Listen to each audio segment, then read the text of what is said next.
امام سجاد علیہ السلام درود بھیج دے محمد والے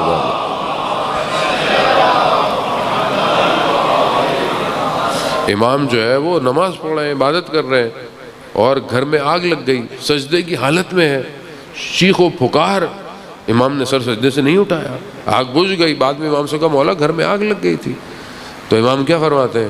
مگر جو قیامت کی آگ ہے وہ اس دنیا کی آگ سے کہیں زیادہ خطرناک ہے۔ لیکن اگر انسان اپنی زندگی میں اس لذت عبادت کو نہ چکھے، عزیزان محترم، افسوس رہ جائے گا۔ انسان کی زندگی گزر رہی ہے، خود میرے اپنے انسان بڑھاپے کی طرف ہے، انسان بہرحال میں خود جو ہے وہ انسان جو ہے وہ محاسن سفید ہو گئے، لیکن اگر انسان کی زندگی میں ایسی کوئی رات نہ آئی ہو جس میں وہ خدا کی بارگاہ میں مناجات کرتا ہو اور گریہ کرتا ہو، اس کی آنکھوں میں آنسو نہ آتے ہو، اس کی زندگی گزر گئی مگر اس نے 5 منٹ سجدہ نہ کیا ہو، تو انسان نے 70-80 سال زندگی میں کیا کیا کہ جب اپنے خالق جس کے پاس جانا ہے اس کے لیے سجدے کا اس کے پاس ٹائم نہیں ہے۔ جانے وہ یہ ایک حصہ ہے۔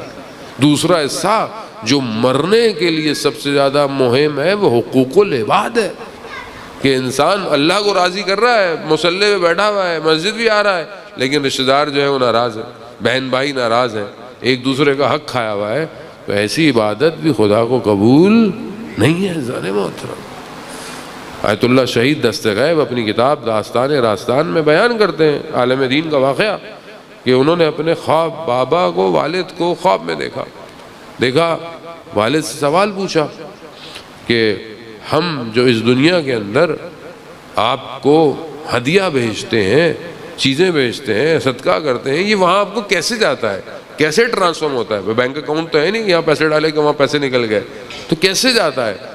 کہا کہ بہرحال مثال دے سکتا ہوں، کیونکہ بہرحال وہ عالم کوئی اور ہے، نہ اس میں زمان ہے نہ اس میں مکان ہے، ایک ڈائلیوشنز ہے، ایک الگ ہے، یہ الگ ہے۔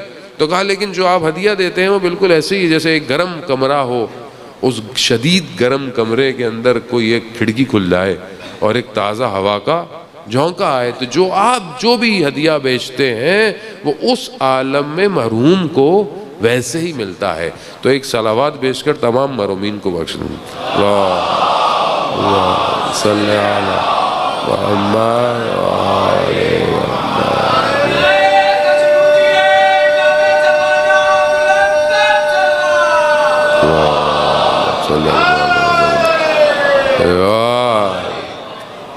بہرحال انہوں نے اپنے بابا سے پوچھا کہ اس عالم میں عذاب کیسے ہے۔ جان محترم، بہرحال کیونکہ ہماری مجالس میں صرف بشارت اتنی دی جاتی ہے اور خوف نہیں دیا جاتا، یہ امپورٹنٹ ہے، بیلنس امپورٹنٹ ہے، کیونکہ رسول خدا کو قرآن کیا کہہ رہا ہے؟ بشیر بھی ہیں اور نذیر بھی ہیں، یعنی خوف بھی دینا ہے اور خوشخبری بھی دینی ہے۔ صرف یہ بھی نہیں کہ انسان مجلس میں ڈراتا ہی رہے کہ مولانا صاحب آپ تو ڈراتے ہی رہتے ہیں، پتہ نہیں کیا ہوگا، نہیں، بشارت بھی ہے، آپ کو خوشخبری بھی ہے، لیکن بہرحال خوف بھی ضروری ہے، کیونکہ انسان کے اندر سے خوف نکل جائے نا، انسان تو آپ کے سامنے، آج انسانیت میں خوف ختم ہو گیا ہے۔ اسرائیل کس طرح بچوں کو 5000 سے زیادہ بچے 40 دنوں کے اندر انہوں نے مار دیے ہیں، اور آپ دیکھیں کئی حکمرانوں کے اندر ان کو خوف ہی نہیں ہے کہ مرنا بھی ہے کہ نہیں ہے۔ لیکن اگر انسان کو خوف ہوتا ہے تو انسان سب سے پہلے جو ہے وہ اپنی زندگی کے اٹھنے والے قدموں کو صحیح کر دے۔ تو ان سے پوچھا کہ اس عالم میں عذاب کیسا ہے، تو ان کہا کہ بہرحال میں مثال دے سکتا ہوں کیونکہ اس عالم الگ ہے۔ کہا جیسے چاروں طرف پہاڑ ہوں اور تمہارے پیچھے بھیڑیے بھاگنا شروع ہو جائے، بھیڑیے بھی خطرناک والے، تو تم کہاں بھاگ سکتے ہو؟ کہا نہیں، کہا عذاب ویسا ہے۔ ذہن محترم، اس لیے قبر آسان نہیں ہے، لیکن آپ یہ دیکھیں کہ وہ ماں کہ جو 9 مہینے بچے کو اپنے پیٹ میں رکھتی ہے، چاہے ماں سے جتنی بھی لوگ محبت کرتے ہوں، ایک رات بھی وہ اولاد ماں کی قبر پہ نہیں بیٹھتی، کوئی بھی کسی کے ساتھ قبر میں جا کے سوتا نہیں ہے، وہ بھی انسان ایسے ہی ہے بہرحال انسان کو۔ لیکن اگر اچھی اولاد ہو تو کم از کم بعد میں کام نیک کر سکتی ہے۔ تو وہ کیونکہ عالم دین تھے تو انہوں نے اپنے بابا سے پوچھا کہ آپ کے ہونٹوں پہ زخموں کے نشان ہیں، یہ کیا ہے؟ تو کہا کہ کیونکہ میں عمر میں بڑا تھا آپ کی ماں سے، تو میں انہیں کچھ سخت جملوں سے پھکارتا تھا۔ بہرحال انسان زندگی میں عادی ہوتا ہے، انسان زبان کے تیر جو ہے وہ سخت ہوتے ہیں اور انسان کو اندازہ نہیں ہوتا اپنی زندگی میں کسی کو غلط لفظ سے بولتا ہے. تو کہا ان کا دل دکھتا تھا لیکن کیونکہ میں عمر میں بڑا تھا تو وہ کچھ کہتی نہیں تھی. تو کہا یہ وہ لفظ ہے جو اس عالم میں میرے ہونٹوں پہ زخموں کی طرح ہے اور قیامت تک جو ہے وہ یہ زخم رہیں گے. تو ہاں میں کچھ کر سکتا ہوں؟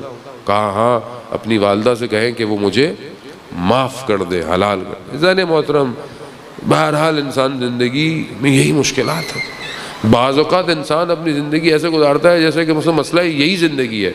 رشتہ داروں کے ساتھ، بہن بھائیوں کے ساتھ اختلاف، ایک دوسرے کو جملے کہہ دینا، ذرا سی بات پہ آپ دیکھیں ناراضگی ہو جاتی ہے فیملی کے اندر، اس نے یہ کہہ دیا، اس نے وہ کہہ دیا. یہ ساری چیزیں بہت چھوٹی ہیں. جب انسان کو پتہ ہو کہ اس نے قبر میں جانا ہے وہ ان چھوٹی چیزوں پہ دھیان نہیں دیتا، وہ بڑی نگاہ رکھتا ہے. لیکن افسوس کیونکہ ہم بہرحال انسان ہیں، مادے سے ہمارا رشتہ اتنا اٹیچ ہوا ہے کہ ہم چھوٹی چھوٹی باتوں میں، کبھی زمین کے ٹکڑوں پہ، کبھی تھوڑے سے پیسوں پر، کبھی کسی بات پر اتنے ناراض ہو جاتے ہیں کہ ہم اپنی قبر کو خراب کر دیتے ہیں. اور یہی وہ قبر ہے کہ جو بعد میں انسان کی زندگی کے لیے مشکلات کا سامنا کر دیتی ہے.